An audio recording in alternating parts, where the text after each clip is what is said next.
حدیث پاک کې راځي څوک چې د رمضان میاشت روژې ونیسي او بیا شپږ د دغې میاشتې ونیسي دا داسې شو لکه پوره کال د روژې ونیولي.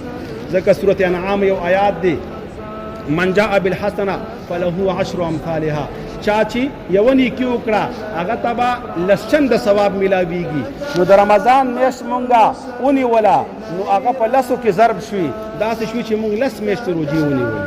بیا چې دا شپږ روژې ونیسي نو شپږو ته چې لسو کې ضرب ورکړي دې نه شپېته جوړېږي 2 میاشتې دا شوي. یو وخت به داسې راځي نن اگر چې د ګرمي ده دا روژې نیول ګران دي زما او ستا به یو شپه په دې قبرستان کې راځي په تورو خاورو کې به راځي زما او ستا به بیا دا جامه نه پکارېږي زما او ستا به بیا نامه نه پکارېږي زما او ستا به بیا بچي نه پکارېږي زما او ستا به بیا دولت نه پکارېږي دغه نیک عمل به پکارېږي. عمل کول یقین کوي چې ګران دی ګرمي ده بعضې مزدورکار خلک دي لیکن انجام ته وګوره چې زه کله مړ شمه که پلار مړ شي نو بچی راوالي تورو خاورو ته وړي که بچی مړ شي اواز هم کېږي وایي که خپل خپلوان راشي ورور راشي ماما خوری راشي تورو خاورو ته دې وړي. قسم په الله ډېره ګرانه شپه ده. د هر شي نه هر چا انکار کړی د الله نه هم ډېرو خلکو انکار کړی د هرین انکار کوي وي الله نشته د رسول پاک نه خو ډېر خلکو انکار کړی خو په دنیا کې داسې څوک نشته چې د مرګ نه انکار کړی. مرګ یو صحیح حقیقت دی او قسم په الله تاسو لږ سوچ وکئ تېره روژه موږ سره ډېر داسې رشته دار موجود و نن نشته چېرته تللي دي او د هغوی څه په کار شوي دي. لہذا موږ تاسو ته په کار دي نن تقریبا 13 یا 14 د شوال دی اوس هم څه ورځې شته دا شپږ روژې نیولې شو.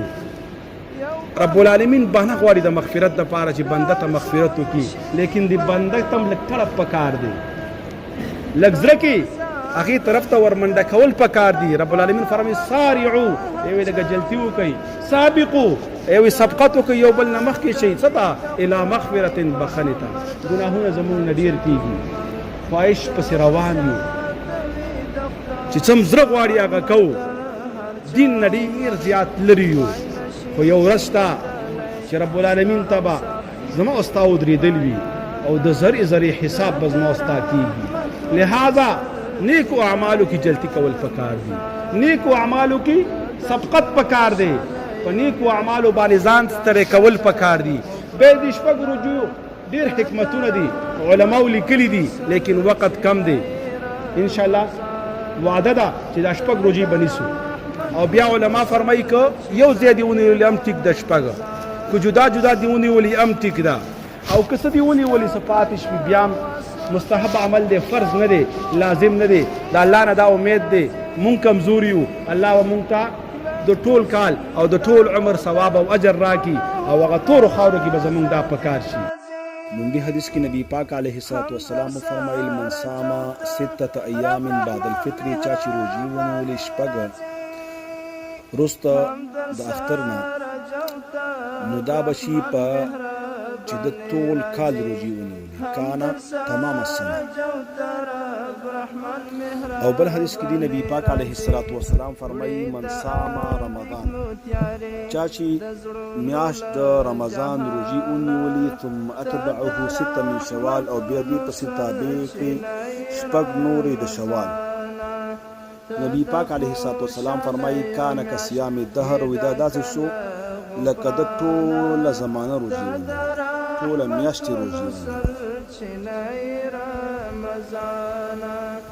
په دغه دوه حدیثو کې فضیلت د هغه شپږو روژو چې کوم د شوال په میاشت کې نیولې کېږي ذکر شوی دی. یعنی د روژې پسې چې کومه میاشت ده دې ته د شوال میاشت وي. نو حدیث پاک دی مختلفو کتابونو راخسته امام بخاری امام مسلم ابن ماجه نسائی احمد او د قشان نورو محدثینو هم ذکر کړي. دومره د یو حدیث کې لفظ د دهر راځي نو علما فرمایي چې دهر نه مراد هم سنه ده د مکمل یو کال او د دهر تشریح دویمه دا هم شوې ده چې انسان هر کال رمضان نیسي او رمضان پسې دغه شپږ روژې نیسي رب العالمین به دغه کال مکمل د روژو ثواب ورکړي. نو چې هر کال نیسي دا د شو لکه ټوله زمانه ده. د دې په تشریح کې حافظ ابن رجب او علامه ابن قیم امام طیبی وغیرہ محدثین لیکي چې دلته دغه شپږ روزې د رمضان پسې د ټول کال سره څنګه برابر دي. نو سورۃ انعام آیات کریمه دی رب العالمین فرمایي من جاء بالحسنة فله عشر امثالها. چا چې راتلو کول پیوینې کوي نو دته به د هغې لس چنده او یو په لسه ثواب او اجر میلاوي. نو چې کله انسان د روزې میاشت ونیسي بیا برابره خبره ده که دا د روزې میاشت د 29 او که 30 وي. اکثر ملګري دا سوالونه هم کوي، بار بار تپوسونه کوي، ټلیفونونه کوي چې دې ځل روزه کمه شوه او دې ځل روزه برابره شوه. اوس دا الحمدلله مونږ دا 2020 چې کوم رمضان راغی مونږ 10 روزې ونیولې. بعضې عوام ملګري ډېر خوشحاله دي په دې باندې چې ګوره دې ځل 10 شولې. اکثره یوه کمه یو خبره یاد وساتئ، یو میاشت او بله ورځ ده. رمضان روژه دا شروع کیږي د رمضان د اول تاریخ نه. بیا برابره خبره ده که هغه 29 پانې اخري ورځ وه چې پوره شي او که په 10 شوه. د دې مثال داسې دی لکه زموږ روژه د ورځې شروع کیږي د صبح صادق نه، سحر شي روزه شروع شي پښمن نه بعد، او چې کله غروب د آفتاب وشي ماښام اذان سره نو روزه ختم شي. بیا برابره خبره ده که زمونږه بعضې اوقاتو کې اذان 3:30 بجې کېږي نو 3:30 بجو سره صبح صادق زمونږ روزه شروع شوه او ختمیږي اوس په دې وخت کې 9 بجې. نو دلته خو دا روزه زمونږ د قشان یو ورځ مکمل شوه. به داسې هم کېږي چې دا د 9 بجو په ځای باندې اتو ته لاړ شي یا شل کم اتو ته لاړ شي دا د ماښام اذانه. نو دا مخکې رستو کېږي، کله 2.5 غنټې کمیږي، کله 2.5 غنټې کېږي. ډېر وخت پس همداسې د ګرمۍ روژې لږې اوږدې چې د هغې نه دغه کېږي بیا لږې لنډېږي. نو که 2-3 غنټې روژه کمه شوه نو مونږ دا ویو چې نن روژه لږه یو غنټه نیمه کمه ونیوله. نه بس دا رب العالمین دې دپاره یو خاص ټیم مقرر کړی دی چې د صبح صادق نه والا تر غروب آفتاب پورې کدی کې 15 غنټې راځي او کدی کې 6 راځي او کله سره دا کامل روزه ده. نو د قشان د روزې میاشت هم ده که په دې کې 9 شي او کدیر شي دا مکمل د روزه شته نه شو چې د زموږ یو کم شونه برابر ده. بس دا میاشت د 29 و مونږ کامل روزې د رمضان ونیولې. راځو خپل بحث ته. نبی پاک علیه الصلاۃ والسلام د دې حدیث مبارکه لاندې حافظ ابن رجب، علامه ابن قیم او علامه طیبی لیکي چې د رمضان یوه میاشت دا د 10 میاشتو برابر ده. ځکه آیات کریمه د سورۃ انعام من جاء بالحسنة فله 10 امثالها. نو 10 میاشتې دا شوي او دی پسې چې ته کله 6 روزې ونیسي نو هغې ته هم 10 ضرب ورکړه ځکه یوه روژه هغه په 10 برابره ده. نو 6 ته چې دی کله په 10 کې ضرب ورکړو نو 9 جوړې شوي نو 2 میاشتې دا شوي نو دا معادل شوي او برابر شوي د پوره کال سره. رب العالمین دې مونږ ټولو ته توفیق راکړي. دا شوال میاشت د اسلامي میاشتو 10مه میاشت ده. شوال د میاشتې یادول پکار دي. بیا شوال پسې ذوالقعده ذوالحجه بیا په دې کې زمونږ کال ختم شي او محرم سره بیا زمونږ نوی اسلامي کال شروع کیږي. بیا د شوال پسې چې کومې 3 میاشتې دي ته ایام الحج هم وي. بیا محدثینو د دې روزو ډېر حکمتونه بیان کړي دي، ډېرې فایدې بیان کړي. یو فایده خو ټوله غټه دا ده چې مونږ ته رب العالمین د ټول کال یا د ټول عمر ثواب راکوي په دغه 6 روزو سره. نو دا ډېره بهتره او ښایسته خبره ده چې مونږ د ثواب نه محرومه نه شو. دویم علما فرمایي دا د شوال د میاشتې 6 روزې داسې دي لکه د فرض مونږ نه پس چې سنت او نفل کې. ځکه حدیث پاک کې راځي نبی پاک علیه الصلاۃ والسلام فرمایي چې اول حساب د فرض منځ کېږي. نو فرض منځ کې چې کمې راوځي هغه په سنتونو سره او د قشر په نوافلو سره پوره کېږي. نو دغه وجه نه محدثین لیکي چې د چا په روزې کې څه نقصان راغی، څه کمې راغی، خبرې به کې دروغ وکړي، غیبت یې پکې وکړه یا نوره څه ګناه ترې نه وشوه، هغه ګناه سترې غلطې استعمال شوي. نو رب العالمین باید د هغه کمې په دې سره پوره کړي. لکه دا بحث مونږ په تېره جمعه د سرسایې په بحث کې هم وکړو. دا سرسایه هم درې مقصد نبی پاک علیه الصلاۃ والسلام بیان کړي. یو مقصد پکې دا چې کم تقصیرات او کوتاهی او کمی زمونږ نه په دې روژه کې شوي نو هغه په دغه سرسایې سره پوره شي. نو یو سبب به هغه شي او که بیا هم څه پاتې کم کمی پاتې نو هغه به انشاءالله په دغه شپږو روژو سره پوره شي. بله فایده دا ده علما فرمایي دا شپږ روژې چې کله انسان ونیسي د رمضان نه پس نو دا علامه دی شوه چې مخکینی کمې روژې دي د رمضان الله د دې بنده نه قبولې کړي دي. دغې وجه نه وسلم فرمایل ثواب الحسنة الحسنة بعدها، وی اجر د نیکۍ دا دی چې تا ته د نیکۍ پسې توفیق د نیکۍ میلاو شي. نو موږ د رمضان روژې ونیولې او د رمضان پسې رب العالمین موږ ته توفیق راکړه د دغه شپږو روژو دینه دا معلومه شوه چې زمونږ رمضان رب العالمین قبول کړی دی. دغه وجه نه به سلفو فرمایله چې د نیکۍ پسې کله ګناه وشي پته لګیږي چې هغه نیکي ستا قبوله شوې نه ده.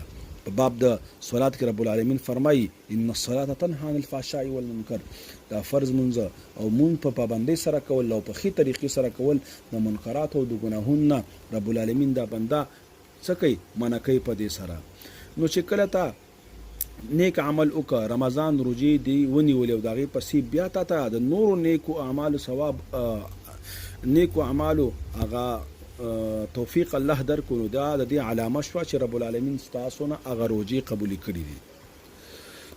الابرار یو لفظ راځي په قرآن عظیم الشان کې د هغې په تفسیر کې هم علما لیکي چې ابرار څوک دی. دا هغه خلق دي چې یو نیکی پوره کی او هغه نیکی ختمېدلو نه پس بله نیکی شروع کی، یو نیک عمل وکي او هغې نیک عمل نه پس بل نیک عمل شروع کی. مونږه روژه ونیوله روژې نه پس د ماښام مونځ م ادا کړه، بیا هم د ماخوستن مونځ وکړه، بیا هم تراویح وکړي، بیا هم پشمني کې نور تهجد وکړه، تلاوت هم وکړه.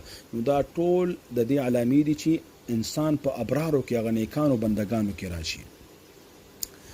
نو چا چې رب العالمین د یو نیک عمل پسې د بل نیک عمل توفیق رب العالمین ورکړو نو دا علامه شوه د قبولیت د مخکنی عمل. بل فایده محدثین لیکي حدیث پاک راځي چا چې د رمضان د میاشتې روژې ونیولې او د شپې تلاوت او د قشان عبادت قیام اللیل وکړه د ثواب په نیت باندې نو رب العالمین دې بنده ته ټول ګناهونه په دې سره بخي، رب العالمین ورته عفو کوي. نو چې کله مونږ ته رب العالمین زمونږ د دغه نیک عمل په سبب باندې د ګناهونو عفو وکړي، مونږ ته ګناهونه معاف کړي، نو د دې د شکر ادا کولو دپاره مونږ دغه شپږ روژې نیسو چې الله رب العالمین مونږ باندې دومره غټ رحم وکړه، دومره لویه مهرباني په مونږ باندې وکړه چې مونږ ته د دغه روژې په سبب باندې ګناهونه معاف کړل. نو پکار ده چې مونږ دغه عظیم رب او عظیم مهرباني د هغې مونږ شکر ادا کړو. رب العالمین هم فرمایي لئن شکرتم لازیدنکم، تاسو چې کله د نیکو اعمالو یا د دنیوي نعمتونو باندې شکر ادا کوئ الله به هغه دنیوي نعمتونه یا په نیکو اعمالو کې زیادت در نصیب کړي. نن خو مونږ شکر ډېر کم ادا کوو، که بیا ادا کوو نو په دنیوي نعمتونو یې ادا کوو. ډېر کم خلک به داسي چې هغه په نیک عمل باندې شکر ادا کړي. مونږ ته پکار ده چې مونږ د ماسپښین مونځ وکړو، نفل وکړو، سنت وکړو، ورپسې رب العالمین ته شکر ادا کړو چې الله ستا ډېر عظیم فضل په ما باندې چې موږ ته توفیق راکړه د دغې ماسپښین د مونځ د نوافلو د سنتو د قرآن د تلاوت. نو چې کله انسان په نیکو اعمالو باندې شکر ادا کړي نو دې سره به دا نیک اعمال سره دایمي شي، همیشه به رب العالمین دې ته توفیق ورکوي او د شیطان د وسوسو لاندې به دا نه راځي. بل چې کله په سورة بقره کې بحث د رمضان کېږي شهر رمضان الذي انزل فيه القرآن كتب عليكم الصيام، دا هغې په آخره کې رب العالمین فرمایي ولتکملوا العدة ولتکبروا الله على ما هداكم ولعلكم تشکرون. وی چې دې دپاره چې تاسو دا کم شمار د روژې دی دا پوره کوئ او بل دا د رب العالمین لوی بیان کوي، د هغه ذکر وکړئ، عبادت وکړئ، د هغه کبریا بیان کوي په هغه طریقه چې کومه ښودنه شوې ده په قرآن او سنت کې. او آخر کې فرمایي ولعلکم تشکرون، دا هر څه دې دپاره تاسو شکرګزار بندگان جوړ شئ. نو د رمضان پسې دغه شپږ روژې د شوال دا به زمونږ شکر گزاری شي، د رب العالمین د شکر ادا کولو توفیق او مستحق به مونږ ګرځو او د شاکرون دپاره د رب العالمین د طرف نه ډېر زیات نعمتونه دي. بل علما فرمایي چې مونږ کله په مانځه کې خطا شو نو د خطای د جبیرې د پاره د هغې نقصان د پوروای د پاره سجده سهو ده. نو دغه شان که یو انسان په رمضان کې څه خطایي کړي، څه تقصیرات او کمیتې شوي، نو دغه شپږ روژې د شوال د میاشتې دا به داسې شي چې د هغې دپاره سجده سهو غونته کړي. قایم مقام د سجده سهو به شي کمې یا کم نقصان راغلی په دغه رمضان کې رب العالمین به هغه د دې په سبب باندې زمونږ نه ختم کړي. نو دا فضیلتونه نبی پاک علیه الصلاة والسلام بیان کړو. مناسب دا چې موږ خامخا په دې اعمالو باندې همیشه والي وکړو. را هېڅ پته نه لګېږي زمونږ د مرګ یو ورځ به ملاقات کېږي د رب العالمین سره. او حدیث پاک هم د نبی پاک علیه الصلاة والسلام فرمایي چې کله انسان مړه شي نو د سره درې ملګري وي، دوه ترې نه راواپس کېږي ورسره پاتې کېږي. یو ترې مال د بنده دی او بل د اهل او عیال دي. اهل او عیال خو په خپله دا د خپل کور نه راوباسي او تورو خاورو کې په لحد کې کېږي. مال هم دغه ملګري شي، کفن دفن چې کوم اسباب دي هغه ورته پرې واخیستلی شي. دا هر څه تر یو حده پورې باد کې دا واپس کېږي. بیا لاندې په قبر کې ستا او ستا رب او ستا نیک اعمال چې کوم کړي د هغې اجر ثواب به تاته میلاویږي. موږ ته کوشش کول پکار دی چې مونږه وړه نیکي هم پرېنږدو، چې څومره نیکیانې دي پابندۍ سره هغه وکړو. او چې کله انسان نیک عمل کوي رب العالمین د ده په عمر کې، د ده په اولاد کې، د ده په مال او دولت کې رب العالمین خیر او برکت اچوي.